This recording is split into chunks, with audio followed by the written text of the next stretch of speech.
I just found out my sister's best friend, who also happens to be my doctor, got drunk and told her I've been secretly taking ADHD meds for years, and now I'm being begged not to report her. So my oldest sister's lifelong best friend has been my doctor for a couple of years. Initially my doctor, Dr. A, was a colleague of hers from the same clinic, but after my doctor, Dr. A, was away on maternity leave, I temporarily switched to my sister's friend, Dr. B, as my primary physician, and it's been that way since the pandemic began, and I never switched back. I have ADHD and get prescription meds for it and have been for a few years now, something I haven't shared with any of my family members for fear of backlash since I come from a long line of type A overachievers who don't believe in ADHD and write it off as laziness. A few days ago, my siblings and I were hanging out at my sister's house watching the Matthew Perry, Diane Sawyer episode where he shares his history with substance abuse, and I made a comment about how skinny he looked during one of the seasons of Friends. My sister then, out of nowhere, says to me, "Well, it started with prescription drugs, so I hope you don't get hooked." I was instantly gripped with a feeling of absolute horror. My other siblings were confused and looking at her for further clarification, but she didn't say anything more. I spent the whole night just frozen and with a deep pit in my stomach. Later, when I found some time alone with her, I had to pry the information out of her. She had just gotten back from a girls' ski trip, and when they were extremely drunk, her friend, my Dr. B, slipped up and mentioned that she saw me recently for an increase in my dosage and basically revealed to my sister that I have been taking prescription Vyvanse for a few years now. I'm so livid, feel utter betrayal, and have a strong urge to report her for breaking HIPAA regulations. My sister won't stop texting and calling me about it, literally all day long, begging me not to ruin her friend's life forever after years of hard work.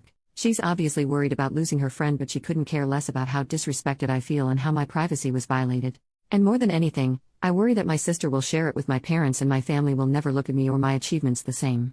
Edit to add for a little more information: I've known Dr. B my entire life, as long as my sister has. She was my sister's friend since they were in first grade, and they've remained close, and we've hung out with our families on multiple occasions over the years. We've even gone on trips together, including my sister's bachelorette. I always looked up to her and found her cool growing up. She and my sister both have kids around the same age and they're close as well. She currently brings in a bigger chunk of the income in their family and they rely on it, and my sister keeps reminding me that I'm also ruining 2 innocent children's lives in the process, which is the only thing I feel guilt about. I adore those kids and they don't deserve that. But I also cannot get over how betrayed I feel. I always keep a safe distance between personal and professional relationships and would have never picked her to be my doctor had the circumstances not unfolded the way it did. She was the next best doctor and was the obvious choice because I wasn't really looking to switch to a new clinic during the pandemic. OP adds more info in the comments. OP on her sister's personality: Dr. B doesn't know that my sister told me yet. So far it's just been conversations between my sister and I. She's making it seem like they were so sloppy drunk that it was a slip-up and a complete one-time total accident, but I don't understand why that would even come up at all and don't believe that. My older sister flaunting sensitive info about my sibs and I is a tale as old as time. When we were kids, she would hold on to a secret she found out about one of us till the perfect moment, and would thrive on dropping the bombshell to our parents during a road trip or in the interval of a great movie and ruin the entire thing. It was her thing, and I fear she hasn't fully gotten over the habit as an adult. My older sister considers herself our parent too and has always narsed or used stuff as leverage against us. I used to fear her growing up and would hide my journals at my friend's house because she would snoop. Definitely lacks empathy. Update: 3 months later. Thank you for all the advice and support on my original post. After reading the feedback, I reached out to a close lawyer friend for advice as well. And he, like most of you, agreed that I should report it and to do it without informing anyone else. He said it was better for me to do it sooner to have it on record. They prefer any complaint to be filed within 180 days of when you knew that the act or omission complaint have occurred. 2 days after that I reported Dr. B to OCR for violating HIPAA and Patient Safety Act and breaching my fundamental right to health information privacy. I didn't tell my sister or anyone else, but a few days later, I saw my entire family when I went home for the holidays. I hadn't heard anything back yet on my complaint, so I wasn't sure if Dr. B was aware yet, let alone tell my sister that I had reported her, so I didn't say a word. Turns out that wasn't my biggest issue at that moment though. My sister had already told my parents that I was on an extremely high dose of controlled substances. I knew my parents wouldn't take this news well, but they were far more upset about it than I could have imagined. My dad doesn't believe in ADHD and thinks it's merely an excuse for those that allow themselves to get easily distracted, especially since the age of social media. He even remarked that he noticed I was quite slow with my responses since dropping out of my chess club. Really absurd and offensive comments. I can't even remember a lot of it because I was frozen.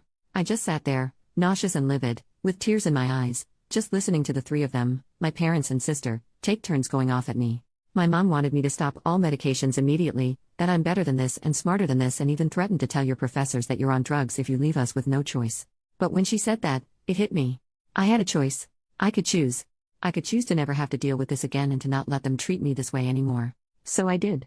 I chose to say nothing and allowed them to interpret my silence as agreeing and submitting to their ways as I have done so many times before.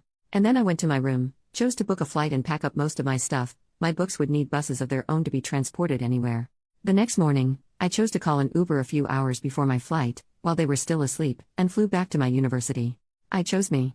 In January, I found out that Dr. B had prior complaints from patients against her, and my report had opened an investigation that is currently ongoing. She's been placed on temporary leave till the case is resolved. I can't share more details on that for now, but I will come back and update once it's done. Relevant comments. Commenter: I also have ADHD and I studied neuroscience, partly because I wanted to understand. I also come from a family that thinks like ops and I got the same BS from them all my life. We now finally come to be able to make ADHD visible in MRI scans and predict the presence of symptoms with an accuracy of up to 80%. We can make visible the ways ADHD brains are different from normal brains, not in their structure but in the way they make use of it. We can see where our bodies use more oxygen and neurotransmitters, and ADHD brains are visibly different from normal ones in a way that is congruent with the symptoms. We can even tell apart the inattentive type and the hyperactive type with an accuracy of up to 75%. People who say ADHD patients are lazy and their symptoms are their own choices and character flaw are as ignorant and backwards as someone still believing the flu is caused by bad air or cancer is God's will. If this family is so smart, they are doing a really good job at remaining ignorant. With all the evidence out there, they have to really choose not to read and educate themselves and become advocates for their child and sibling, but instead actively avoid the newest scientific evidence that their opinion is stupid and they have been shitty people all along. OP, it took me 30 years to make the step you made. Kudos on being so brave and mature while still being in college. I'm still trying to come to terms with self-doubt, imposter syndrome and depression. If you can afford it, do some therapy. Growing up in such a negative environment takes its tolls even after you cut the ties. I'm proud of you. The hurdles to get to where you are today were huge and you did it all by yourself. Never forget that. OP, I have tears in my eyes. I really needed to read every single thing you typed out here. I'm so tempted to send this to my family, but I don't want to interact with them right now, so I won't. I love science just as much as they do, and studying physics brings me so much purpose. I just know I need some help in staying ahead of my course and completing my assignments, and I'm finally okay with that. In the short time that I've been away from my family, I've felt so much more freedom in accepting who I am. That I am still smart and capable, and that I will still become a scientist, even if I do it my own way, and I am okay with the fact that my family doesn't approve of my choices. If they can't be bothered to listen to me, let alone attempt to learn anything about my diagnosis and try to be there for me, they aren't worth worrying over. I have spent far too much of my life doing that already. I have no more time or energy to give to that anymore. I'm channeling all of that towards me, achieving my goals and healing my trauma. Thank you for listening and for sharing. I'm so grateful for you. OP on her family, it's their whole image. We come from a long line of scientists and many of my family members have a PhD. And as far as I know, none of them have been officially diagnosed like I have, or maybe they struggled with it secretly, but their work ethic and achievements are everything to them and they would never reveal anything that would show otherwise. It's the way we were raised and I didn't know anything else for most of my life. Anyone who couldn't pay attention was distracted in their eyes. Nothing more. OP makes a new post, 3 weeks later. The worst part about going no contact with your sister, missing out on getting to hang out with your niece and nephew. I don't know how many of you have actually gone no contact with your family, especially to the extent that I have currently. But I'd love to hear any advice you might have.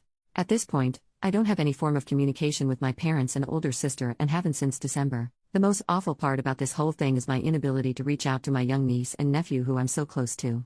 Every year I receive a Valentine's Day card from them, and this year I got none. It's incredibly lonely and I don't wish this on anyone. I'm always wondering why they think I haven't called them. As much as I'm growing and healing from this, I'm also dealing with a lot of trauma and it's rough. Relevant comments. OP, on learning about herself. I think it's so hard for me right now because for years so much of what mattered to me was getting approval and being good enough for my family, especially since they're all overachievers and place a lot of value in academic excellence. And to feel no support from them at a time when I could really use it. I've never felt so alone and just out of place in this world. But I'm also learning a lot about myself and how codependent I was and relied too much on their opinions to ever even form strong ones of my own. So the bright side to this is figuring myself out. OP, on losing her sister. I've been having an extremely hard time the last few days dealing with this. I'm looking forward to when I can say my life is much healthier and happier without my sister. I know it will come, but right now, I'm just experiencing so much sadness as a younger sister who looked up to my sister so freaking much. All I wanted was to be good enough for her to be proud of me or think I was worthy of her time and attention. But I'm not, and coming to terms with that is brutal. Second update, 2 weeks later. Thank you to every single person that has commented, reached out via DM, or shared any advice with me. My ADHD and current anxiety has me extremely overwhelmed, so please excuse me for not being able to respond to each of you individually. I get quite a few questions every day about any update with the case. I'm not sure how so many of you are still finding this post, but I really appreciate everything you've said to me to help me get through this. I'm sorry I can't answer any questions right now. Please know that once I have enough to share or any real information, I most certainly will, but for now, there isn't much. The only thing I can share is that I am currently working with an attorney well versed in HIPAA violations who is handling the matter on my behalf. We have received a notice regarding the outcome of the investigation from the OCR, which I am not allowed to share yet. I'm not sure if we, along with the other patients who face breach of privacy from the same doctor, will be suing, because that's usually the most unlikely outcome since it almost always falls on the employers rather than the doctors. I've been told we might proceed with a civil claim. There's a lot of bureaucracy involved and it seems quite complicated, so I don't have a timeline on what to expect yet. I'm just grateful to have a lawyer that knows what they're doing. Thank you for your support. It's been the most hardest and lonely period of my life, and your kind words helped me get through it. OP makes a new post. 1 month later, I just found out that my family cut me out of their insurance plan and I no longer have access to health coverage, including my prescription meds for ADHD or therapy, both of which I really need right now. What are my options? I'm a full-time student under the age of 26, and my health insurance so far had been included in my family's plan under dependent coverage extension. A few months ago I went no contact with my family after they found out I was on prescription Vyvanse for my ADHD, something they absolutely do not believe in and refuse to support me. 2 weeks ago, I found out that they have taken me off their health plan and have pretty much left me to fend for myself. I haven't been able to get my meds this month and it has been awful. Since I study full-time, my only means of income is a part-time TA job on campus, which is currently on hold since the semester has ended, and some tutoring I do during my, very limited, free time. I'm struggling and on the verge of a mental breakdown and could use any advice I can get. What options do I have to get some health coverage or any assistance whatsoever? Sorry if this has been hard to read. My eyes fill up with tears anytime I try to type this out. Final update, 2 weeks later, farewell and thank you for your support. I hope you read this. Hello everyone. I want to express my deepest gratitude to all of you who have reached out, offered advice or a safe space for me to be heard, and provided so much support during my time here. I was so incredibly lonely after making the difficult decision to go no contact with my family, so it was so nice to see all your sweet messages and advice. However, amidst this awfully painful period that I wouldn't wish on anyone, I discovered a newfound sense of belonging provided by all of you compassionate strangers of Reddit. To those of you that were proud of me, I cried a long cry for every single time I read those words, and I will carry them with me till the very end. Science is my purpose here. I will rise again and hopefully help change this world for the better someday. As I embark on a healing journey, I've decided to take a step back from here. As someone navigating ADHD, I can sometimes become overwhelmed with feedback. Therapy has taught me the importance of focusing on my mental well-being, and given the financial challenges I'm facing and ongoing legal issues, I will be working 2 jobs to make ends meet and afford the healthcare and stability I need while I'm off from school. I cannot express how much your support is meant to me, but at this time, I must prioritize my responsibilities and take care of myself. Till I'm back, I want to leave you with a quote that resonates deeply within me: pass on the kindness of strangers, for they have the power to mend the broken and inspire the lost.